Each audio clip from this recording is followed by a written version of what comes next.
وہ تھوڑی بات ہے. بعض سامعین سامعات السلام علیکم ورحمۃ اللہ تعالی یہ وبرکاتہ. میں کیا چلاتا ہے؟ الحمدللہ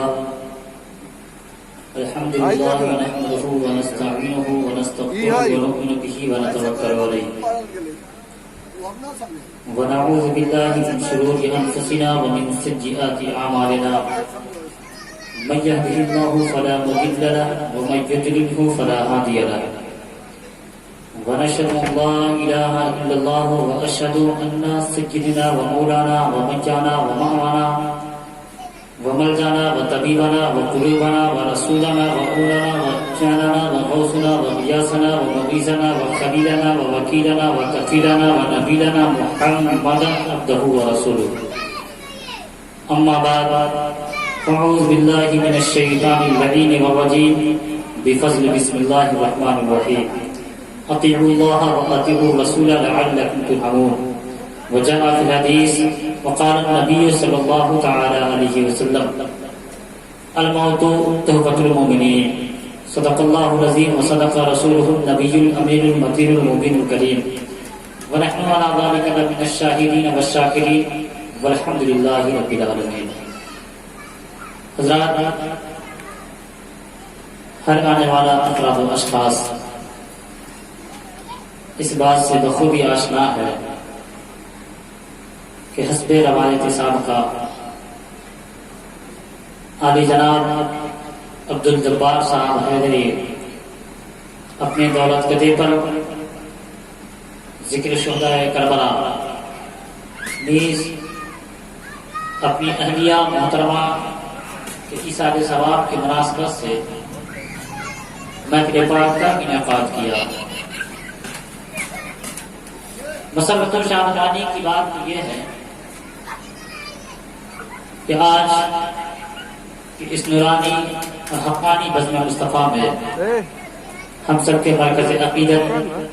شہزادہ حضور نبی ملت منبع علم و حکمت مخزن خلق و الفت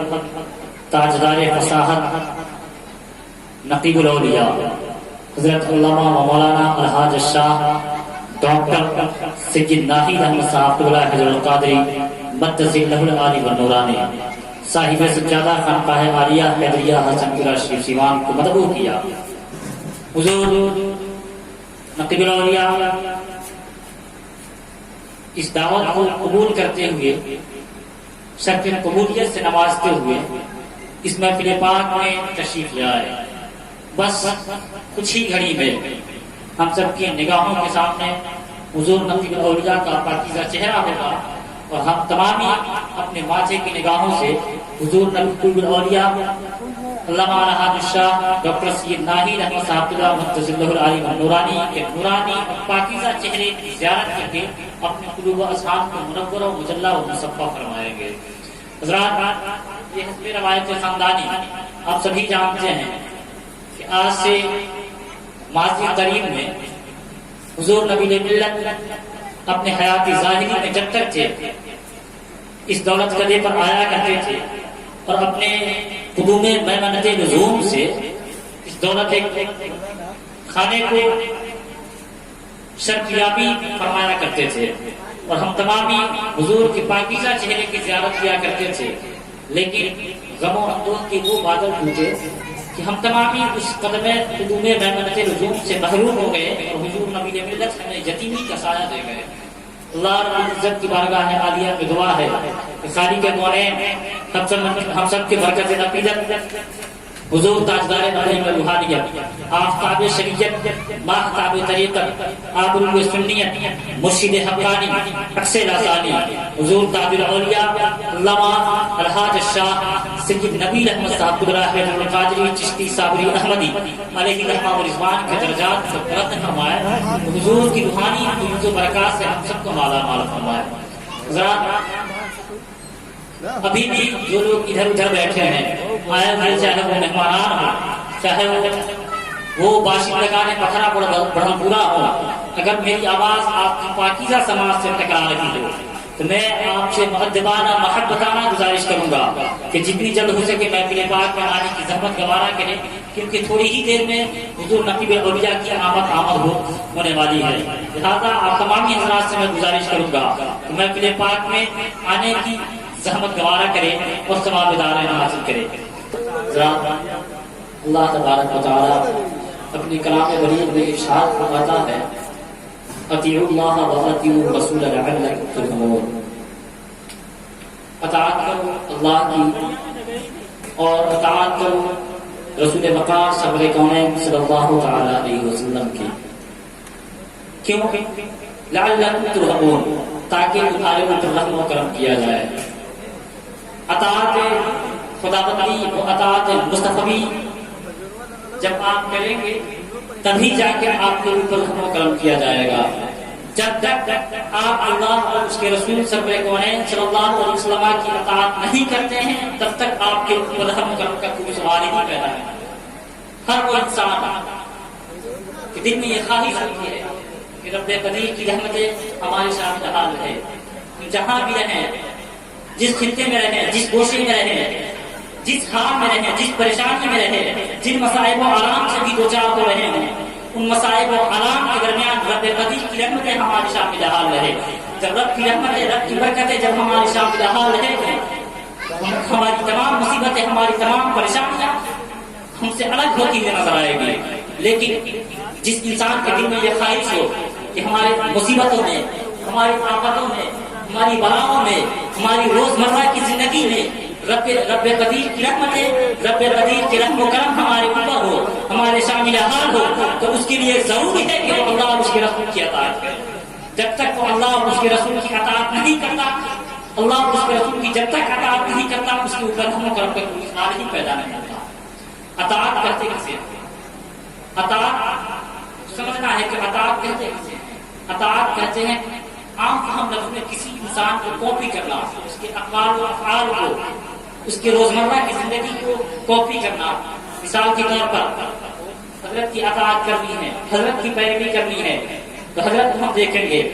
حضرت کیسے کیسے کھاتے ہیں، کیسے پیتے ہیں، کیسے سوتے ہیں، کیسے جاگتے ہیں، کیسے لوگوں سے باتیں کرتے ہیں، کیسے لوگوں سے کلام کرتے ہیں، ان کے چلنے کا انداز کیا ہے، ان کی اٹھنے کا انداز کیا ہے، بیٹھنے کا انداز کیا ہے، کھانے کا انداز کیا ہے، روزہ رکھنے کا انداز کیا ہے، نماز پڑھنے کا طریقہ، وہ سلیقہ کیا ہے۔ جب تک ہم انہیں دیکھیں گے نہیں تب تک ہم ان کی اطاعت نہیں کر سکتے ہیں۔ اگر ہمیں کسی کی اطاعت کرنی ہے، کسی کی پیروی کرنی ہے، اگر کسی کی ہمیں کاپی کرنی ہے تو اسے دیکھنا ضروری ہے۔ اسی لیے اطاعت کے لیے دیکھنا ضروری ہے۔ اللہ تبارک و تعالیٰ نے کلام بلیغ میں ارشاد فرمایا کہ تم رسول گرامی سرور کونین صلی اللہ علیہ وسلم کی اطاعت کرو اور خدا کی اطاعت کرو۔ تو ہم نے اللہ کے رسول سرور کونین صلی اللہ تعالیٰ علیہ وسلم کی تو ہم نے دیکھا نہیں ہے۔ جب آپ یہ سوال کریں گے کہ ہم نے آقا دو جہاں سرور کونین صلی اللہ علیہ وسلم کو دیکھا نہیں ہے، آپ ان کی اطاعت کیسے کریں، ان کی پیروی کیسے کریں، ان کو کاپی کیسے کریں،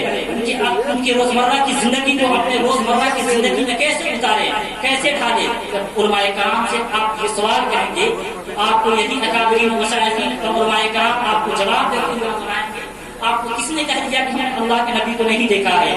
اللہ کے نبی کونین صلی اللہ علیہ وسلم کے صحابہ کرام کی روایت کردہ احادیث کریمہ کے آئینے میں دیکھا ہے، ہم نے تاریخ کی روشنی میں دیکھا ہے، ہم نے آیات قرآنیہ کے صفوں میں دیکھا ہے، آیات قرآنیہ کے آئینے میں اللہ کے رسول کو دیکھا ہے کہ اللہ کے نبی کیسے کھاتے ہیں، اللہ کے نبی کیسے پیتے ہیں، اللہ کے رسول کے چلنے کا طریقہ کیا تھا، اللہ کے نبی کے اخلاق و کردار کیا تھے، اللہ کے نبی کے بولنے چاہنے کا طریقہ کیا تھے، کھانا کھانے کا انداز کیا تھا، روزہ رکھنے کا سلیقہ کیا تھا، اللہ کے نبی کیسے کیسے نمازیں پڑھا کرتے تھے، ان کے نماز پڑھنے کا طریقہ اور سلیقہ کیا تھا۔ جب ہم احادیث کریمہ پر آیات قرآنیہ کے آئینے میں اللہ کے نبی سرور کونین صلی اللہ تعالیٰ علیہ وسلم کی زندگی کا مطالعہ کریں گے تو ہمیں یہ معلوم چلے گا کہ اللہ کے رسول کیسے کیسے کھاتے ہیں، اللہ کے رسول کیسے کیسے پیتے ہیں، اللہ کے رسول سرور کونین صلی اللہ علیہ وسلم کیسے کیسے اپنے بستر رسالت میں آرام فرما رہے ہیں، کیسے کیسے سو رہے ہیں، کیسے کیسے نماز پڑھ رہے ہیں۔ جب اللہ کے نبی سرور کونین صلی اللہ علیہ وسلم کی زندگی کو دیکھ کر ویسے ویسے ہم اللہ کے نبی کی زندگی کو کاپی کریں گے تو اللہ کے رسول کی اطاعت کریں گے۔ جب اللہ کے نبی کی اطاعت ہو جائے گی، ایک سوال یہ پیدا ہوتا ہے اللہ کے نبی کو ہم نے آیات قرآن آئینے میں دیکھا ہے، اللہ کے نبی کو ہم نے صحابہ کرام کی روایت کرتا احادیث کریمہ کے آئینے میں دیکھا ہے، ہم نے تاریخ کے اوراق میں دیکھا ہے، ہم نے قرآن کے صفحوں میں اللہ کے رسول سرور کونین صلی اللہ علیہ وسلم کی زندگی کو دیکھا ہے، ان کی روزمرہ کے احوال و قواعد کو دیکھا ہے، لیکن اللہ کو ہم نے دیکھا نہیں ہے۔ اب اللہ کو دیکھا نہیں ہے، اللہ کی اطاعت کیسے کرے؟ اللہ تبارک و تعالیٰ سونے سے پاک ہے، اللہ تبارک و تعالیٰ چلنے اور پھرنے سے پاک ہے، اللہ تبارک و تعالیٰ کھانے پینے سے پاک ہے، ہم اللہ تبارک و تعالیٰ کی اطاعت کیسے کریں گے؟ جب یہی سوال اللہ کے نبی سرور کونین صلی اللہ تعالیٰ علیہ وسلم کی بارگاہ میں صحابی رسول نے عرض کیا، یا رسول اللہ آپ کی اطاعت کرنے کے لیے ہم آپ کو دیکھتے ہیں کہ آپ کیسے کیسے کھاتے ہیں، آپ کیسے کیسے پیتے ہیں، آپ کیسے کیسے لوگوں سے کلام کرتے ہیں، آپ کس طریقے سے نماز میں پڑھا کرتے ہیں، جس طریقے سے آپ نماز پڑھتے ہیں ویسے ہم نماز پڑھیں گے، آپ کی اطاعت ہو جائے گی۔ جیسے جیسے آپ بستر رسالت میں آرام فرماتے ہیں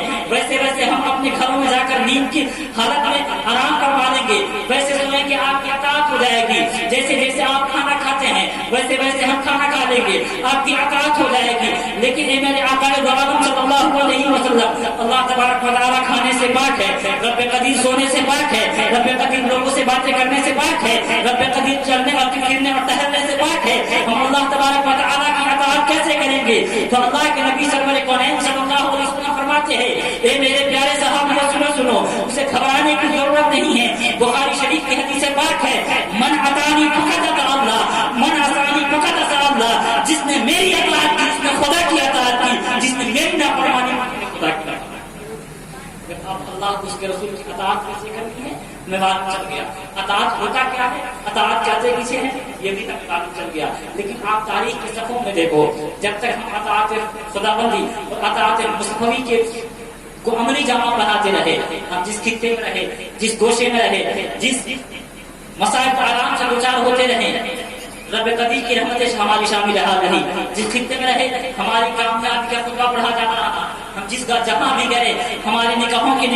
ہماری نگاہوں سے نگاہیں گرا کر کوئی بات کر لے، اتنی ہمت کسی مائی کے لال کے اندر نہیں تھی جو میری نگاہوں سے نگاہیں ملا کر بات کر سکے۔ ہم بوریے پر بیٹھ کر زمانے والوں پہ حکومت کرتے ہوئے نظر آئے ہیں، لیکن آج کا حال کیا ہے؟ ہم جس خطے میں جائیں، جس گوشے میں جائیں، جہاں بھی جائیں ہم ناکام ہوتے ہوئے نظر آ رہے ہیں۔ ناکامی ہمارے در کی قریب میں نظر آ رہی ہے۔ اس کی اصل وجہ کیا ہے؟ اس کی اصل وجہ یہ ہے کہ ہم نے اللہ اس کے رسول کی اطاعت چھوڑ دی ہے۔ ایک روایت میں پیش کر کے آپ کے سامنے سے گزر جانا چاہوں گا۔ حضرت عقبہ بن عامر ایک صحابی رسول ہیں، مکے کی گلیوں سے تجارت کرتے ہوئے افریقہ کے جنگل میں پہنچ گئے ہیں۔ شام کا وقت ہے، افریقہ کے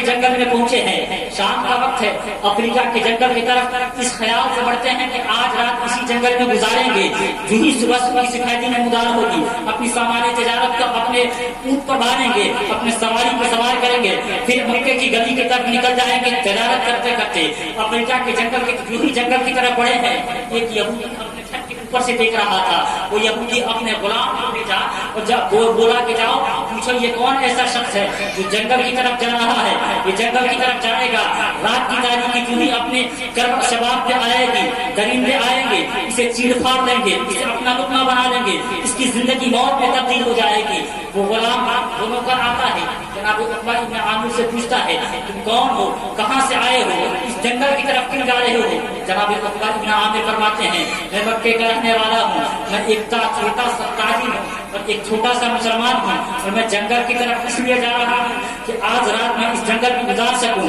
پھر جب صبح کی سفیدی نمودار ہوگی میں اپنے سامان تجارت کو باندھوں گا، پھر اپنی منزل کی طرف روانہ ہو چلوں گا۔ مسلمانوں، وہ نوکر وہ خادم وہ غلام فرماتا ہے تمہارا دماغ تو ٹھیک ہے لیکن تمہارا دماغ خراب تو نہیں ہو گیا ہے؟ حضرت عقبہ بن عامر پوچھتے ہیں آخر بات کیا ہے، تمہاری پریشانی کیا ہے، تم کیوں اتنا پریشان ہو، آخر تمہاری پریشانی کیا ہے؟ وہ غلام فرماتا ہے تمہیں خبر نہیں ہے، نعرہ تکبیر، نعرہ رسالت، نعرہ رسالت، حضور نقیب الاولیاء، حضور پیر طریقت، حضور پیر طریقت، خانقاہ عالیہ حیدریہ، خانقاہ عالیہ حیدریہ، فیضان حضور نبی ملت، فیضان حضور نبی ملت، فیضان حضور نبی ملت، حضور نقیب الاولیاء، حضور نقیب الاولیاء، نعرہ تکبیر، نعرہ رسالت، نعرہ رسالت،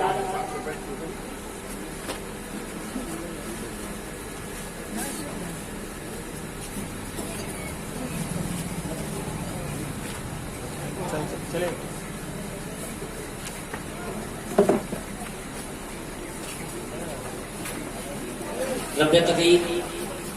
کا فرمان اطیعوا اللہ و اطیعوا الرسول لعلکم ترحمون، اطاعت کرو اللہ کی اور اطاعت کرو رسول گرامی سرور کونین صلی اللہ تعالی علیہ وسلم کی، تاکہ تمہارے اوپر رحم و کرم کیا جائے۔ ہم نے جو کچھ بھی بولا بولنے سے کہیں زیادہ اللہ تبارک و تعالیٰ اس آیت کریمہ پہ ہمیں اور آپ سب کو عمل کرنے کی توفیق عطا فرمائے۔ جاتے جاتے اتنا ضرور کہوں گا کہ جب بھی بولے سچ بولے، جب بھی کھائیں حلال کھائیں۔ یہ پیشانی جو سجدے کے واسطے ترستی ہے اسے خوف خداوندی اور عشق رسول میں ہر جگہ ٹھکانے کی زندگی کرے۔ وآخر دعوانا الحمدللہ رب العالمین۔ السلام علیکم ورحمۃ اللہ۔